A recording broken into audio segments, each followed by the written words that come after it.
वजाबाकी हे कधीच होणार नाही. झाली तर आता मोठ्या प्रमाणात बेरीज. पडलेल्या माणसांची मतं आहेत आणि निवडून आलेल्या माणसांची मतं नाही. हा राजकारणामधला भोळेपणा किती लोकांना तुम्ही शिकवणार? आज रामराजे असले किंवा नसले काही फरक पडत नाही. मला वाटतंय की त्यांचं वय झाल्यामुळे त्यांची कृपट त्याच्या घरातील काही मजबूत करतात. माझी एक बहीण जिल्हा परिषद सदस्य पाहिजे, मी स्वतः आमदार पाहिजे आणि घरामध्येच खासदार पाहिजे, ही स्वार्थी भूमिका असल्यामुळे त्यांनी विरोध केला. नमस्कार, मी ऋषिकेश नळगुणे. लेट्सअप मराठीमध्ये आपल्या सगळ्यांचं स्वागत आहे. आज आहोत आपण माढा लोकसभा मतदारसंघात. माढा लोकसभा मतदारसंघाचे भाजपचे आणि महायुतीचे उमेदवार रणजितसिंह नाईक निंबाळकर आज आपल्या सोबत आहेत. साहेब, आपलं स्वागत आहे लेट्सअप मराठीवरती. साहेब, आज आपण माळशिरस मध्ये आहोत. मोदींची सभा आहे माळशिरस मध्ये. नेमकं माळशिरस हे मोहिते पाटलांचा बालेकिल्ला समजला जातो, त्यामुळे इथं सभा वगैरे आहे असं काय आहे का? हे असं बिलकुल नाही. मागच्या निवडणुकीमध्ये 2019 ला सुद्धा माळशिरस तालुक्यात सभा होती. माळशिरस हे माढा लोकसभेचं मध्यस्थान, त्यामुळे माळशिरसमध्ये सभा होती. आपण आता जसं म्हटलं तसं मोहिते पाटलांचा बालेकिल्ला समजला जातो. तुम्हाला याच मतदारसंघात 2019च्या निवडणुकीला 1 लाखांचं लीड मिळालेलं, तिथूनच तुमचा विजय सुकर झालेला. तर हे या लीड मागे नेमकं मोहिते पाटलांचा कसा वाटा होता? त्या निवडणुकीमध्ये मोहिते पाटलांचं काम होतं जेव्हा करण्याचे काही वर्षांचा मोहिते पाटील होते. इथं भारतीय जनता पार्टीचे सर्व छोटे छोटे कार्यकर्ते, सरपंच, गावचे नेते आणि उत्तमराव जानकर हेही माझ्या मागच्या निवडणुकीमध्ये माझ्याबरोबर. आता जसं तुम्ही म्हणताय उत्तमराव जानकर पण सोबत होते, आता ते तुमच्या सोबत नाहीयेत. ते आता शरद पवार सोबत गेलेले आहेत, मोहिते पाटील नाहीयेत. तर आता ही माळशिरस मधून झालेली मायनस आता प्लस मध्ये कसं आणणार आहात? माळशिरस मधून मुळात आपण सगळ्यांचं परसेप्शन आहे की वजाबाकी. मोदीजींच्या योजनेचा ज्याला फायदा मिळाला नाही असा माळशिरस तालुक्यात नाही तर महाराष्ट्रामध्ये मनुष्य दिसत.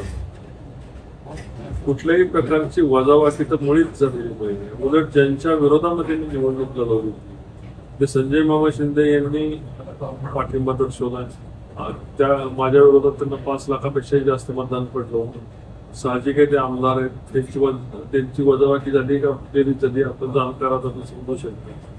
त्याचबरोबर त्या ठिकाणचा रश्मी पागलताईंचा गट मोठा आहे, त्यांचाही पाठिंबा आपल्याला मिळाला मागच्या वेळेस. याचबरोबर आपले माढ्याचे आमदार आदरणीय बबनदादा शिंदे साहेबांचा पाठिंबा आपल्याला मिळाला. तो मागच्या वेळेस माझ्याकडून नव्हता, माझ्या विरोधात होते. आमदार दीपक साळुंखे पाटील हेही माझ्या विरोधात होते, आज त्यांचाही पाठिंबा आपल्याला मिळाला. असे मतदारसंघामधले अनेक नेते, जसं माझ्या पैठण तालुक्यामधून शिवरूप राजे खर्डेकर आहेत, जिल्हा परिषद सदस्य आणि बँकेचे डायरेक्टर आहेत. आमचे मंगेश धुमाळ आहे, जिल्हा परिषद सदस्य आहेत. अशा मान तालुक्यामध्ये त्या ठिकाणी सूर्यवंशी आहे, गायत्री देवी आहे, मनोज पोळ आहे. या लोकांनी आपले पाठिंबे पक्षाला मला दिलेले आहेत. माहिती आमच्या बरोबर आहे. निश्चितपणे या मतदारसंघामध्ये बेरीज झालेली आहे. आणि असं म्हणत नाही मी की 5 लाख + 5 लाख 10 लाख होतात, पण एका मतदारसंघामध्ये कोण गेलं काय गेलं तर एवढ्या मोठ्या प्रभावामध्ये देशाने स्वतःची भूमिका ठेवली. तुम्ही देशाला केलेले सगळे नरेंद्र मोदी साहेबांनी देशाला दिलेले शब्द सर्व पाळलेले आहेत. त्याचबरोबर मतदारसंघामध्ये माळशिरस तालुक्याचा विचारायला गेलं तर माळशिरस तालुक्यामध्ये मी रेल्वेचा शब्द दिला होता, तो रेल्वेचा शब्द पूर्ण केला. आता त्याच्या ऍक्टिव्हिशन चालू झालं, निधीची तरतूद पण झालेली आहे. नीरा देवगरच्या पाणी आणण्याचा शब्द दिला होता, त्याला प्रशासकीय मान्यता झाली असून त्याचे टेंडर झालेले आहे. माळोग येथे एमआय मंदिराचा मी शब्द दिला होता की जीर्णोद्धार करून त्याचाही जीर्णोद्धार म्हणून काम आता पूजा सुरू झाली. आणि जवळपास 200-250 कोटीचे छोटे मोठे रस्ते आणि 2 पालखी महामार्ग हजारो कोटी रुपयाचे माळशिरस तालुक्यात. पाणी येताना लोक डोळ्याने पाहत आहेत. आज 20 किलोमीटर कॅनलचं काम पलटण इथे जवळपास झालेलं आहे. आणि यामध्ये लोकांना फसवणूक आतापर्यंत झाली. आणि रणजितसिंह नाईक जर खासदार झाला तेव्हा मोदीजी असतील, देवेंद्रजी असतील, दिलेले दोघांनी दिलेले शब्द पूर्ण झाले. त्यामुळे वजाबाकी हे कधीच होणार नाही. झाली तर आता मोठ्या प्रमाणात बेरीज होणार. तुम्ही आता जी काही नावं सांगितली आमदारांची, संजय मामा असतील, बबनदादा असतील, शहाजी बापू पाटील असतील, असं म्हणतात की हे सगळे फक्त मोहिते पाटील नको म्हणून तुमच्या सोबत आहे. मोहिते पाटील नको ही भूमिका त्यांच्या असू शकते कदाचित, पण प्रत्येकाचं आपलं अस्तित्व आहे. प्रत्येक बबनदादा शिंदेचं अस्तित्व नाकारत चालणारे का 6 वेळा ते निवडून आलेले आहेत. संजय मामा त्या ठिकाणी आमदार झालेले आहेत, त्या नाकारू शकतात. पडलेल्या माणसांची मतं आहेत, त्याने निवडून आलेल्या माणसांची मतं नाही. हा राजकारणामधला भोळेपणा किती लोकांना तुम्ही शिकवणार आहे? म्हणजे मला सांगायचा हेतू हाच आहे की मला माहिती नाही की त्यांचे कोणाचे काय हेतू, पण मला जेव्हा त्यांनी साथ दिलेली आहे ती विकासाच्या बद्दल. आपण आता मोहिते पाटलांवर जातो तर ते तुमच्या उमेदवारीला त्यांचा विरोध होता, रामराजेंचा विरोध होता. तुम्ही दोघांची समजूत काढायला म्हणजे मोहिते पाटलांच्या शिवरत्न बंगल्यावर पण गेला नाहीत तुम्ही, ज्यावेळी सगळे पक्षाचे पदाधिकारी इव्हन चंद्रकांत दादा पण आलेले तेव्हा पण तुम्ही तिकडे गेला नाही. नेमकं काय याचं कारण होतं? म्हणजे तुम्ही त्यांची समजूत का काढली नाही? रामराजेंच्या बाबतीत बोलायचं झालं तर ते माझ्या कालही विरोधात, ते 2019ला प्रभावीपणे माझ्या विरोधात त्यांनी प्रचार केला होता. पक्ष पातळीवर त्यांना समजून सांगण्याचा प्रयत्न केला. आम्ही आणि आमदार जयकुमार गोरे साहेब आमची त्यांच्याबरोबर संयुक्त बैठक केली आणि आम्ही त्यांच्याबरोबर चर्चा केली. मागील निवडणुकीत विरोध होते तेव्हाही मी फलटणमधून आघाडी घेतली होती आणि आता विकासाच्या लोकांनी विकास डोळ्यांनी पाहिलेला आहे. मोठ्या प्रमाणावर रेल्वेची कामं, रस्त्याची कामं, पाण्याची कामं, 2-2 कॅनल त्या ठिकाणी लोकांनी होताना पाहिलेले. आज रामराजे असले किंवा नसले काही फरक पडत नाही. मोहिते पाटलांच्या बाबतीत बोलायचं झालं तर त्यांच्या विजयसिंह मोहिते पाटलांच्या बद्दल आम्हाला काल आदर होता, आज हे उदय नाही. आणि मला वाटतंय की त्यांचं वय झाल्यामुळे त्यांची पुरपट त्याच्या घरातील काही मंडळी करतात. आज खरं तर ते मोहिते पाटील साहेब म्हणजे विजयदादा जर पूर्णपणे ऍक्टिव्ह असते तर हा निर्णय कधी झाला नव्हता. कारण देवेंद्रजी फडणवीस साहेबांनी मोठा विश्वास ठेवून रणजितसिंह मोहिते पाटलांना विधान परिषद दिली होती. त्यांच्या दोन्ही कारखान्याला मदत केली होती. हजारो कोटी रुपयाची मदत माळशिरस तालुक्यातल्या विकास कामांना दिली. कृष्णा फ्लड डायव्हर्शन योजना ही याला मंजुरी दिली होती. एवढी सगळी कामं केवळ स्वार्थासाठी स्वतःचं सत्तेचं एकत्रीकरण करायचं. माझा एक भाऊ ग्रामपंचायत सदस्य पाहिजे, एक सरपंच पाहिजे, माझी एक बहीण जिल्हा परिषद सदस्य पाहिजे, मी स्वतः आमदार पाहिजे आणि घरामध्येच खासदार पाहिजे, ही स्वार्थी भूमिका असल्यामुळे त्यांनी विरोध केला.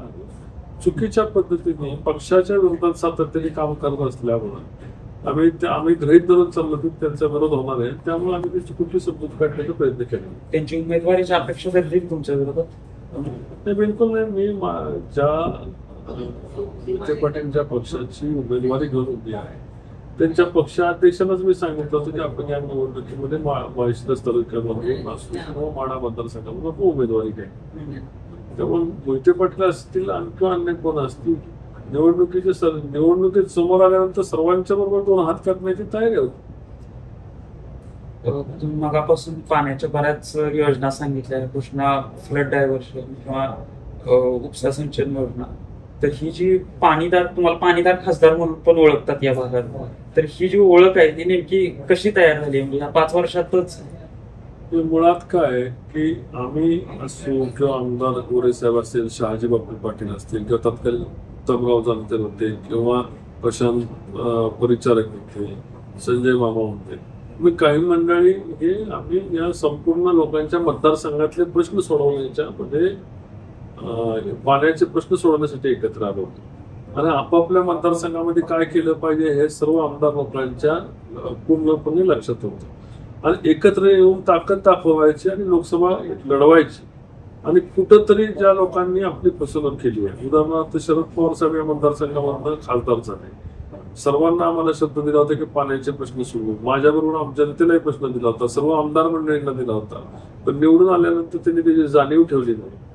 याचा राग कुठंतरी सर्वसामान्य लोकांच्या मनात होता, याचबरोबर सर्व आमदार मंडळांच्या मनात होता. आणि म्हणूनच माझ्याकडे उमेदवार म्हणून मला प्रोजेक्ट केलं गेलं आणि मला उमेदवारी करण्यासाठी लोकांनी आग्रह केला. तर 5 वर्षात तुम्ही असं तुम्ही म्हणता की 5 वर्षात सगळ्या मंजुरी आणल्या, केंद्र शासनाचे असेल, राज्य शासनाचे असेल, तर हे कसं शक्य केलं? म्हणजे कसं तुम्ही घडवून आणले? ते मुळातच या योजना ज्या होत्या या सगळ्या पूर्वी कधीतरी कागदावर आल्या होत्या आणि त्याच्या टिप्पणी तयार होती. फक्त त्याच्या योजनेला त्याला एक्सपेडाइट करायचं, कुठे योजना अडकल्यात त्या अडकलेली कामं त्यांची मार्गस्थ करायचं. राज्याचे मुख्यमंत्री, उपमुख्यमंत्री, कधी पंतप्रधान मोदी यांच्याशी भेटी घ्यायच्या आणि आमच्या मातीची भूमिका मांडायची, लोकांची भूमिका मांडायची. आमची कामं कुठं अडकली तर काय आम्हाला हवंय, आम्ही लोकसभेला काय आश्वासन दिले ते सातत्याने सांगत गेल्यामुळं वरील लोकांचा सुद्धा महत्व पडले की स्वतःसाठी काही न मागताय, मतदारसंघासाठी मागतायत. यामुळं प्रत्येक तालुक्यातल्या पाण्याच्या योजना घ्यायला आम्ही मंजुरी करायला आम्ही यशस्वी झालो. पाण्याचा प्रश्न होता, तसंच आता शेतकऱ्यांचा पण प्रश्न, पण कांद्याचा प्रश्न बघताय, ऊसपट्टा पण आहे बघा. इथेनॉलच्या प्रश्न आता इथेनॉलची निर्यात बंदी मागे घेतली असली तरी ही जी शेतकऱ्यांची नाराजी आहे ती कशी टॅकल करताय तुम्ही ह्या निवडणुकीच्या दरम्यान? मुळात शेतकऱ्यांची नाराजी असण्याचे काहीच कारण नाही. आज ऊसाला उच्चांकी दर मोदींच्या काळामध्ये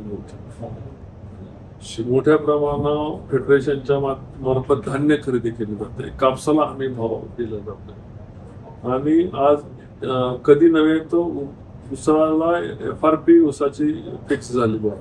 लोकांना वेळेत पेमेंट मिळत आहे. एखाद्या पिकाच्या बाबतीमध्ये राज्यात आणि देशामध्ये चढावड निर्माण झाली किंवा कमी जास्त झालं ते एखाद्या पिकामध्ये होऊ शकतं. सर्व पिकांच्या बाबतीमध्ये करण्याचा आपण यथोकाश प्रयत्न करत असतो, एखाद्या कमी जास्त होत असतो. पण हे भरीव पिकं जे आहेत, ऊस आहे, लॉंग टर्म कापूस आहे, या पिकांच्या बाबतीतल्या लोकांच्या खूप पाठिंबा ऊस शेतकऱ्यांचा मोदीजींना आहे. साहेब, शेतकऱ्यांच्या जशा व्यथा आहेत तशाच इथल्या तरुणांच्या, युवकांच्या रोजगारासंबंधीचे पण प्रश्न आहेत. इथल्या तरुणांना पुण्या मुंबईला शिफ्ट व्हावं लागतं रोजगारासाठी. इथल्या MIDCचा जो मुद्दा आहे, मागच्या 2009च्या निवडणुकीपासून इथला MIDCचा मुद्दा सतत पुढच्या निवडणुकीत कॅरी फॉरवर्ड होतोय. तर हे MIDCचं काय गणित सुटतं? मला आपल्याला सांगायचं आहे की MIDC हा राज्याचा प्रकल्प. खंडामानच्या बॉर्डरमध्ये आपण माळशिरस तालुक्याच्या बॉर्डरमध्ये आमदार गोरे साहेबांनी त्यासाठी खूप कष्ट घेतले. तिथं आपण नॅशनल इंडस्ट्रियल कॉरिडॉर त्या ठिकाणी मंजूर केलं. जवळपास 3000 एकरामध्ये ही MIDC सुरुवातीला त्या ठिकाणी प्रस्ताव आहे. ते पुढे जाऊन 32,000 एकरपर्यंत MIDC, 10,000 एकरची MIDC होती. MIDC पेक्षा इंडस्ट्रियल कॉरिडॉर होणार आहे. आंतरराष्ट्रीय प्रकल्प त्या ठिकाणी त्याला मंजुरी मिळाली.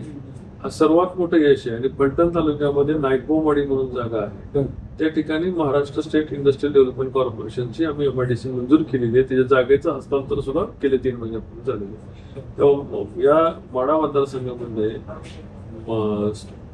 माळशिरस, मान तालुका, खटाव तालुका आणि फलटण तालुका या 3 ठिकाणी तरी आम्ही उद्योगाचे प्रश्न सोडवलेले यश आहे. मानचा प्रश्न बराच गाजला, मागच्या 2-3 वर्षापासून गाजतोय. मान MIDCचं सुटलंय घरी? मान MIDCचा प्रश्न सुटलेला आहे. आता त्याला लवकरच त्याची गतिशक्ती म्हणून त्याला मंजुरी मिळेल. राज्य सरकारचे शिफारसून केंद्र सरकारच्या कॅबिनेटने त्याला, कॅबिनेट मिनिस्टरने त्याला मंजुरी दिलेली आहे आणि लवकरच देशाच्या कॅबिनेटमध्ये जाऊन त्याला मंजुरी मिळेल. साहेब, आता MIDCचं जर MIDC होत असतील इकडं तर दळणवळण पण तेवढंच महत्वाचं आहे. म्हणजे शहराच्या ठिकाणी इथला तयार होणारा उत्पन्न, माल हे शहराच्या ठिकाणी जाण्यासाठी दळणवळण तेवढंच महत्वाचं आहे. रस्ते, तुम्ही रस्त्यावर बऱ्याच जोर देताय मगापासून, पण रस्त्या व्यतिरिक्त तुम्ही दळणवळणासाठी आणखी काय लक्ष घातले मतदारसंघात? सगळ्यात प्रमुख घटक जो सर्वसामान्य शेतकऱ्यासाठी असतो तो रस्ते असतो. मान तालुक्यामध्ये आज फलटण ते शिंगणापूर शनिवारी हा रस्ता मंजूर झाला. फलटण मान दहिवडी, फलटण दहिवडी, त्याचबरोबर विटा नवीन महामार्ग झालाय. फलटण बारामती हा मार्ग मंजूर होऊन चालू झालेला आहे. फलटण आदरकी मार्ग मंजूर होऊन चालू झालेला आहे. पंढरपूर फलटण हा पालखी महामार्ग मंजूर होऊन जवळपास 70% पूर्ण झालेला आहे. तुकाराम महाराज पालखी मार्ग आज बऱ्यापैकी 60-70% पूर्ण झालेला आहे. फलटण महूद सांगोला रस्ता सुद्धा आता काम चालू झालेलं आहे. सांगली रस्ता, सांगोला पंढरपूर रस्ता, तर सांगोला मंगळ रस्ता, हे रस्ते पूर्ण झालेले आहेत. या ठिकाणी टेंभुर्णी जातेगाव करमाळा रस्ता याची मंजुरी मिळालेली आहे. याचबरोबर छोटे मोठे रस्ते जे आहेत 200, 300, 500 कोटीचे, या तालुक्यामध्ये सुद्धा प्रत्येक तालुक्यामध्ये 100-200 कोटी छोटे मोठे दळण वळणाचे रस्ते आहेत. महत्वाकांक्षी रेल्वेचे प्रकल्प मार्गी लागले. फलटण बारामती रेल्वे दळणवळणातली फलटण बारामती रेल्वे झाली, तर दक्षिणेतल्या गाड्या सगळ्या फलटण मार्गे चालू आहेत. त्याचं भूमिपूजन पंतप्रधानांनी झाले. फलटण पुणे रेल्वे चालू झाली आणि याचबरोबर फलटण पंढरपूर रेल्वेची मंजुरी मिळाली. राज्य सरकारने आपला त्याचा वाटा दिलाय. याचबरोबर देशातला महत्वाकांक्षी असा बुलेट ट्रेनचा प्रकल्प, कुणी इंटरनेटला जाऊन टाकायचं की मुंबई हैदराबाद बुलेट ट्रेन, तर त्याच्यामध्ये आपल्या माढा मतदारसंघातून ते ट्रेन वळवण्याकडे आम्ही यशस्वी झालो. व भविष्यामध्ये बुलेट ट्रेन या भागामधून जावी. बुलेट ट्रेन यात गेले तर दळणवळण अधिक सुखकर अधिक होईल. जवळपास 1 तासाच्या पेक्षा कमी वेळामध्ये आपण मुंबईमध्ये 1 तासाच्या वेळामध्ये आपण हैदराबादला पोहोचू शकतो. एवढा मोठा दळणवळण साधन आपण सोडवण्यामध्ये यशस्वी झालो. मागच्या 5 वर्षामध्ये जे 6 मतदारसंघ आहेत माढा लोकसभा मतदारसंघात, त्यातले प्रमुख कामं काय सांगाल? 6 कामं. तुम्ही आता फलटण तालुक्यामध्ये प्रमुख कामं जसं मी सांगितलं की आता फलटण पुणे रेल्वे चालू झालेली आहे. तो जवळपास 25 वर्षापूर्वी माझे वडील खासदार इंद्रावती किंबळकरांनी मंजूर केलेला प्रकल्प आज प्रत्यक्षात पुणे फलटण रोज रेल्वे धावायला लागलेली आहे. नीरा देवगरचं काम फलटणमध्ये येऊन फलटणपर्यंत कॅनलची कामं चालू झालेली आहे. डोंबलकोडीच्या नवीन योजना होती 4 मईचं 12 मईकरण, त्याचंही चालू झालं. एका महिन्याभरामध्ये डोंबलकोडीचं काम संपलं. याचबरोबर अनेक रस्त्यांची कामं त्या ठिकाणी चालू झालेली आणि 50,000 कोटी रुपयाचा ग्रीन कॉरिडॉर रस्ता जो मुंबईवरून बेंगलोरला जाणार त्याची मंजुरी मिळाली. माळशिरस तालुक्यामधल्या 22 गावं नीरा देवगरमध्ये समावेश झाला आणि नव्याने 16 गावांचा समावेश केला. याचबरोबर माळशिरस तालुक्याच्या या पालखी महामार्गाबरोबर तुकाबा मानद पालखी मार्ग, माऊलीचा पालखी मार्ग आणि अनेक छोटे मोठे दळणवळणाचे रस्ते, त्याबरोबर गारवाड या गावाचा आम्ही जो नॅशनल इंडस्ट्रियल कॉरिडॉर आहे त्याच्यामध्ये समावेश करतो. यमाई देवीचं इथं फार जागृत देवस्थान माळून या ठिकाणी आहे, त्याचा आम्ही जीर्णोद्धार पूर्ण करू शकतो. असे बऱ्यापैकी प्रत्येक गावामध्ये प्रत्येक केंद्रामध्ये काही ना काही काम दिलं. त्याचबरोबर माळशिरस असेल, नांदेकोटे असेल, अकलूज असेल किंवा बऱ्याच गावामध्ये मोठ्या गावामध्ये काही योजना आणि काही पैसे देण्यासाठी आम्ही मंजुऱ्या घेतलेल्या आहेत. काही कामं चालू आहेत, काही कामं संपत आलेली. पुढचा 5 तुम्हाला परत उमेदवारी मिळालेली आहे. तुम्ही निवडणुकीचा प्रचार आता जोरात सुरू आहे. पुढच्या 5 वर्षात आता तुम्ही निवडून आल्यानंतर प्रमुख कामं काय सांगाल? 6 म्हणजे तुमची ड्रीम प्रोजेक्ट आहेत हे. फलटण मान खटाव तालुक्यामधून जाणारा ग्रीन कॉरिडॉरचा मार्ग पूर्ण केला. त्याचबरोबर नॅशनल इंडस्ट्रियल कॉरिडॉर खटाव मान माळशिरस मध्ये आपण जो मंजूर करतोय त्याला चालू. त्याचबरोबर नीरा देवगरचा समावेश आम्ही सांगोल्यासाठी केलेला आहे. तर तो सांगोल्याचा नीरा देवगरचा त्या योजनेचा पूर्ण लाभ सांगोला तालुक्याला देणे आणि सांगोला उपसा सिंचन नावाची योजना आम्ही मंजूर केलेली आहे. त्याचं पाणी सांगोल्यामध्ये घेऊन जाणं. याचबरोबर माढा तालुक्यामध्ये खेळगाव मालेगाव नावाची योजना केलेली आहे, ती चालू करणे आणि माळशिरस तालुक्यामधले रेल्वेचे प्रकल्प आम्ही आपण मंजूर केलेल्या नीरा देवगरचा 22 गावं आणि नवीन वाढलेले 16 गावांचं पाणी त्या प्रत्यक्ष शेतकऱ्यांच्या शिवारापर्यंत नेणं हे आमचे प्रमुख काम आहे. सर, जाता एक प्रश्न, आजचे लेटेस्ट अपडेट आहे ही म्हणून अभिजित पाटील जे शरद पवारांसोबत आहेत पंढरपूरचे, ते आता कारखान्यात त्यांच्या अडचणीत आहेत, त्या बाकी सगळ्या गोष्टी आहेत. त्यामुळे आता त्यांनी आजच देवेंद्र फडणवीस यांची भेट पण घेतली. त्यानंतर त्यांनी सगळ्याच प्रमुख माध्यमांमध्ये सांगितलं की कारखाना अडचणीत आहे. त्यांनी शब्द दिलाय की कारखान्याला मदत करू, तुम्ही लोकसभेला मदत करा वगैरे. तर आता त्यांनी जवळपास तुमच्यासोबत आल्याच जमा आहेत, तर त्यांची काय मदत होईल असं वाटतं तुम्हाला? ते आल्याने काय फायदा होईल? अजूनपर्यंत माझी त्यांच्याशी कुठली प्रत्यक्ष चर्चा झाली. माध्यमांच्या माध्यमातून मी वाचलं होतं की त्यांनी लोकसभेला मदत करूया, मुख्य प्रवादी अशा पद्धतीचे त्यांनी मुलाखत. निश्चितपणे कोण अभिजित पाटील हे मोठे नेते पक्षामध्ये आले आणि त्यांनी लोकसभेला पाठिंबा दिला, फायदा होईल. 2021 मध्ये त्यांची केस कोर्टात होती, जी कारखान्याच्या विषयात जप्ती आदेश पूर्वीच गेलेला होता 2021 साली. त्या आता काही या वर्षभरात त्यांनी पेमेंट कुठलेच पेमेंट न झाले होते. बँकेने त्याच्यावर स्टे उठवला, म्हणजे कोर्टाने त्याच्यावर स्टे उठवला, अशा प्रकारचं मला वाचलं. सरकारतर्फे पॅकेज भूमिका त्या संदर्भामध्ये काही राजकारण नाही. 2 कोर्टाचा आदेश आहे, याच्यामुळे काय राजकारण असणार. त्यांनी जर सकारात्मक भूमिका घेतली असेल तर मी माझं काहीच चर्चा नाहीये. मला उद्या परवा दिवशी त्या दिवशी भूमिका जाहीर केली जाऊन भेटणार. तर हे होते माढा लोकसभा मतदारसंघाचे भाजप आणि महायुतीचे उमेदवार रणजितसिंह नाईक निंबाळकर. एकूण लोकसभेचं गणित, मतदारसंघातली त्यांची कामं, त्यांनी पुढं जे 5 वर्षात करणार आहेत ती कामं, या सगळ्याबाबत त्यांनी आपल्याशी चर्चा केलेली आहे. साहेब, खूप खूप धन्यवाद आपल्या वेळेबद्दल.